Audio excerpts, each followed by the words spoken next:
Doc, good morning. How are Good you morning. this morning, sir? I'm doing great. How about you? You guys I'm doing good. good? Yeah. Fantastic. Yes, sir. All right. Good So, morning. what we talking about today, sir? Today we're going to talk about the role of hormones and weight loss. Right now there's a lot of people that in their 20s they can eat anything in their 30s, but once you start getting into mid 30s, 40s, your body doesn't respond as well as to and those extra calories, and next thing you know, you got the extra pounds. And one of the reasons that happens is because hormones become dysregulated or out of balance. And in men, it's usually testosterone getting converted to estrogen.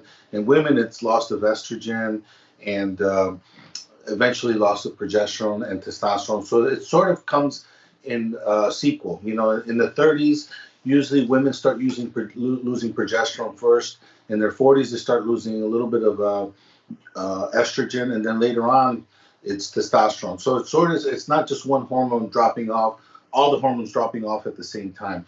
And usually when estrogen, progesterone, testosterone, when those hormones start getting out of balance, it usually starts by three hormones that most people don't talk about, and that's insulin, cortisol, and oxytocin. These three hormones are very crucial when it comes to especially weight gain and affecting other hormones and causing imbalances. And a lot of people don't talk about these, especially around menopause, or in men, it's called andropause. And the first one that I like to discuss is insulin. Insulin is a hormone that helps sugar get inside the cell. And unfortunately, if we eat too much sugar, we start getting insulin resistant. The insulin isn't as sensitive to the sugar. And now it's not letting all the sugar get into the cells for processing. And these are just, sugar that's just basically out there and not getting to where it needs to be because of insulin resistance. And then your liver sees that and converts it to fat. And that's how we're starting to see a big epidemic of fatty liver. People with problems with their liver, not because they drink or because they have hepatitis from viral etiologies, but because the liver gets clogged up with fat. You know, and this is what we call visceral fat. This is the fat that's not good. It's fat around your organs, especially in the abdomen. This type of fat tends to be very inflammatory and can cause a lot of health issues, especially cardiovascular, stroke, even Alzheimer's. They're saying that Alzheimer's is actually tied into elevated blood sugar and inflammation. So that is one thing that a lot of people aren't talking about. I'm seeing a lot of this in my imaging and my patients when they tell me, doctor, I'm having problems with memory and I'm forgetting things, and I get an MRI and their brain is actually small, it's shrinking. It says, you know, and it's what they call small vessel um, pathology, microvascular. The small vessels become leaky and inflamed, and you can see it on MRIs. And that's usually the first sign that, we need to really affect. So sugar doesn't affect just fat, or doesn't just affect your weight, it also affects your brain. So that's something that I just kind of threw out there because that's important to realize. So, that's a really good point. And when insulin gets elevated, it causes more symptoms of hormone imbalance. So, like if you normally have hot flashes and you have high insulin, you're going to have more hot flashes due to the low hormones. So, whatever imbalance you have with other hormones like estrogen, testosterone, insulin makes it worse. So that's why a lot of times if we fix the insulin problem, and then we're going to talk about cortisol and the other hormone, oxytocin, the sex hormones go back into balance. So it doesn't mean that we need to go right away into treating somebody with progesterone, estrogen, or testosterone. We could do that more as a later, if we don't have to do it right away. And I think that's a good important point to note. That there's ways to balance hormones without giving actual hormones, especially sex hormones, because they can be dangerous. And that is by addressing initially what we're discussing right now is insulin. The second one that I think is really crucial, we're going to spend most of our time talking about is cortisol. Everybody nowadays is talking about cortisol. Now, cortisol is what we call a stress hormone. It actually is produced by the adrenals, small little organs right on top of the kidneys. And what they do is they help your body respond to a stressful situation. And what they do is they do this. One of the ways it does this is by increasing blood sugar, because blood sugar is cheap and it's fast. It's an easy way of your body obtaining energy right away, especially in a stressful situation.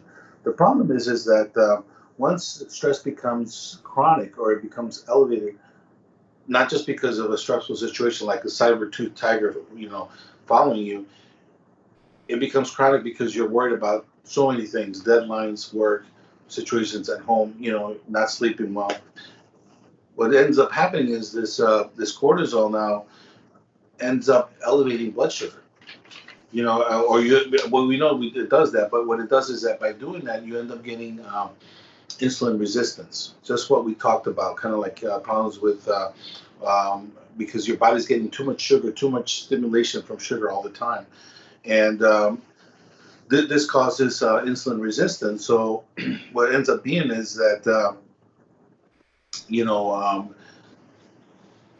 also what cortisol does is it's an anti-inflammatory hormone. It helps decrease inflammation. It also helps regulate your immune system. But once it becomes dysregulated, like because your cortisol is high all the time because you're under stress continuously, then it becomes less effective in bringing down inflammation. And now your immune system starts actually getting depressed. So you get immunosuppression. So that's why people who are under chronic stress, cramming for a test, and then, for a couple of days where you didn't sleep. Most people, after that, they come up down with something, some kind of like little flu or something. Oh, I'm just sick, and it's just because I'm stressed out. So very important to realize that cortisol also affects your hormones. I mean, not when we talk about hormones, but your leaky gut, they call it, like problems with regulation of bacteria in your gut system. So it causes an imbalance of unfavorable bacteria versus good bacteria, and it causes what we call leaky gut, inflammation in the gut. It also increases acidity. So we don't want to be acidic. We want to be alkaline, more towards the alkaline side. And acidity just makes your body is less able to detoxify. So your body is able to detoxify more if we're alkaline. And one of the things that helps with alkalinity or to improve your pH is eating certain vegetables that are alkaline, especially green leafy vegetables. Things that make it acidic are things like too much sugar, too much grains, too much milk, too much protein. So we have to balance it. So it's all about balancing your diet more into low carb, so we get low insulin levels, and then alkaline, so you're running more at a higher pH. Now let's talk about how cortisol, specifically causes weight gain, especially around the abdomen. So we get people that are really strict on their diet and they can't lose the weight right over here around their belly or their waistline, and they got the little pudge that won't go away. The reason that happens is the fat cells around your belly, especially around the visceral fat, is very sensitive to cortisol. It has 4 times more of the receptors that turn on these blood cells, or actually turns on an enzyme called it's an enzyme that likes to put in or produce more fat, and it triggers what we call fat storing enzymes inside the cells, inside the fat cells. And again, these cells are more sensitive to cortisol. So if cortisol is high, that fat, the first place it's going to is your belly, the visceral fat, if cortisol is high, because it has 4 times more of the receptors. And so that's why, and remember, the fat's going to go there because the sugar is high. So there's excess sugar, you're getting insulin resistant. And now that sugar is available to be made into fat. And where's it going to go? It's going to go right into the areas that we don't want to, which is visceral um, around our organs, and especially around the waistline. So, and believe it or not, I got a lot of patients that are athletes, and they're overtraining. They're actually exercising too much and too hard, and they're producing too much cortisol. And you would think, but doc, I exercise really hard. And I said, well, what's hard? Oh, I'm an hour every day. I'm like, more than 30 minutes to 45 minutes of intense exercise is not good for your body. You got to let your body recover. And that's one of the ways that you could actually be causing more harm in the long run if you're overtraining. Or in most cases, it's just people are just stressed out. They're just taking on too much, doing too much, not eating right, not sleeping right. that cortisol is going to stay high all the time.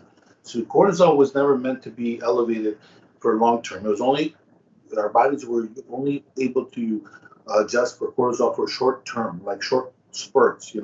It's not good long term. Just like you see the gazelles in Africa, they see the tiger coming. That's when their cortisol comes up and they run, and that sugar's there, ready to go on their muscles, so they can have energy. But as soon as the tiger goes away or the lion, they go back to eating. Have you seen them on the videos? They go back in the water. They start drinking water. The cortisol, they're like, the threat's gone. We're back to normal. They're able to de-stress, and they don't stay stressed out. So you're like, that's how nature meant it to be. Unfortunately, we have that tiger running on a treadmill or behind us on a treadmill all the time. So again, the other thing that happens with cortisol when it's high, it causes increased sugar cravings and an increased appetite. Because it wants sugar. So now you get those sugar cravings. You got increased appetite because of the high cortisol. So and one of the reasons this happens too is because insulin resistance. The causes so that the sugar is not able to get into the cells, and you have sugar in excess. Just readily available to be turned on into fat. So and one of the things that cortisol does is increases your appetite more for sugars, not for like healthy foods. If you're stressed out, you're not going for the celery sticks, or the broccoli. You're going for the candy, the potato chips, salty, And they notice that in women, when women are sad or moody, they go for sugar. But when they're like stressed out or irritated, they go for crunchy, salty kind of stuff. So it changes, yeah. Um, so one of the things that we could do to bring down cortisol is to get on an alkaline diet. Remember, we talked about alkaline being foods that will bring down your pH, bring up your pH, because alkaline's been shown to decrease cortisol. Remember, cortisol makes you more acidic, and you don't want acidic. So that's another way to, and that's another thing that when you're acidic, you're not able to get rid of the toxins. But guess where the toxins like to be stored? Your body protects you from toxins by storing them in the fat. So I also have a lot of patients that when they lose weight after a while, they plateau.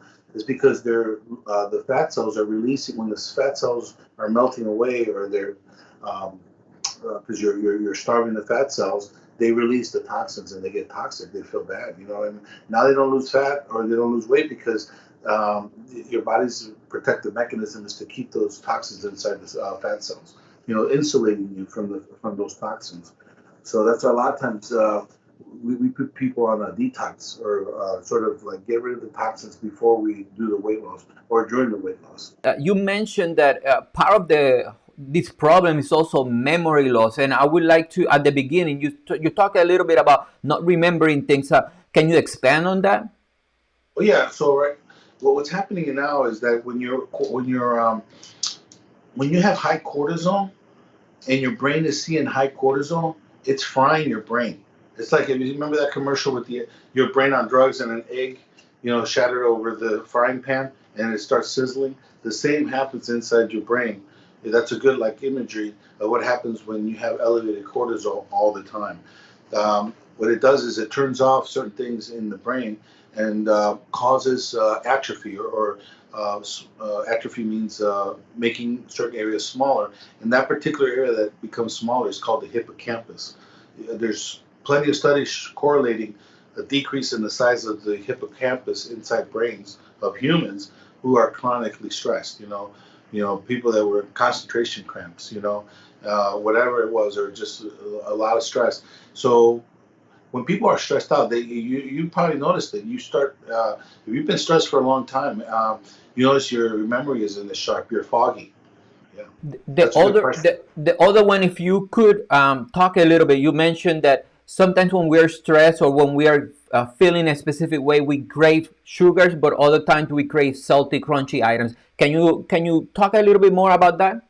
Yeah, it's just the way I don't exactly know how that works, but that there's definitely a correlation between mood and some of the foods that we people crave. It's mostly seen in women. Women, they like their sweets, their chocolate. Sometimes because what it does is chocolate and sweets increases serotonin, which is one of the neurotransmitter that is a calming neurotransmitter, and that's why neurotransmitter are also important in making sure that they're balanced, and helping with weight loss and cravings and sugar. So there's definitely association of like feeling sad, and wanting to increase your serotonin levels. And one of your fastest and easiest ways to do that is by having sugar. You know, yeah, good question. So those are the only questions that we have right now about it. But what else? What else can be an indicator that we are stressed, but we are not like we might be feeling like I'm not stressed, but our body's feeling it. Sometimes I hear doctor talking about the physical signs. You mentioned about cravings and maybe the remembering. Is any other symptom that we can watch out before we say, okay, definitely need to call Dr. Moreno? Oh, as far as being stressed, yeah, the main thing is fatigue, inflammation, um, trouble sleeping. If your cortisol is high and you're stressed because of the cortisol being high, it's going to affect your sleep cycle. And then if you don't sleep, you're not going to recover, and it's going to cause other problems and other hormones to be thrown off. So a lot of times this starts with stress and cortisol. Another thing that stress will do, like as we discussed, insulin resistance, trouble losing weight. You're developing, that little fatty, belly, fat that won't go away, big time indication that there's a problem with cortisol, or obviously other hormones too, like estrogen, progesterone, testosterone, and thyroid. Those are the big ones when it comes to stress affecting those hormones, cortisol. Remember, we talked about this. This is a hormonal symphony. One hormone affects another one. So that's why when we look at weight loss or just hormone in general, we need to look at all the hormones, not One just the hundred sex percent. hormones, but you also need to do it the metabolic hormones, the insulin hormones. We need to check a fasting insulin, see if their insulin levels are high. We need to check a cortisol first thing in the morning. We need to see if it's too high or too low. You could also go into being too low. Problem with high cortisol is that maybe you're feeling. Some people feel great running on high cortisol, high adrenaline, but they're going to crash, and that's what when people feel it. After a while, there's no recovery. Remember that gazelle that she has that just short spurt of cortisol because of that stressful situation with the tiger. But as soon as the tiger goes away, what does the gazelle do? Goes back to eating, goes back to drinking water, just chilling, with their friends. And that's, the problem with us is we don't know when to turn it off. And it just stays on.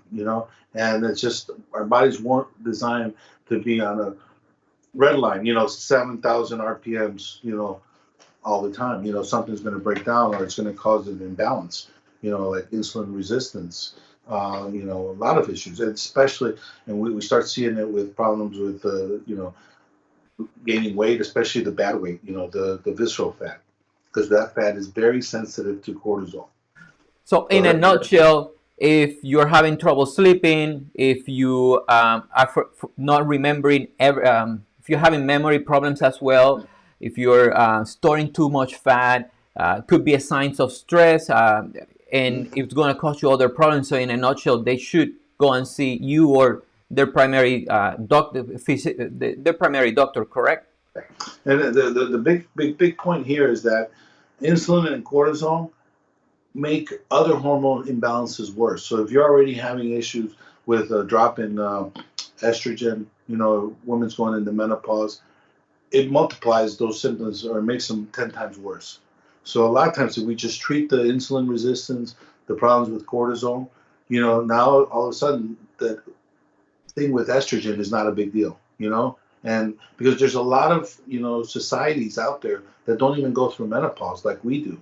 The women's don't have to suffer because their adrenals are able to take over the hormone production that the ovaries used to make. The ovaries used to make the estrogen, the progesterone, the testosterone, the DHEA.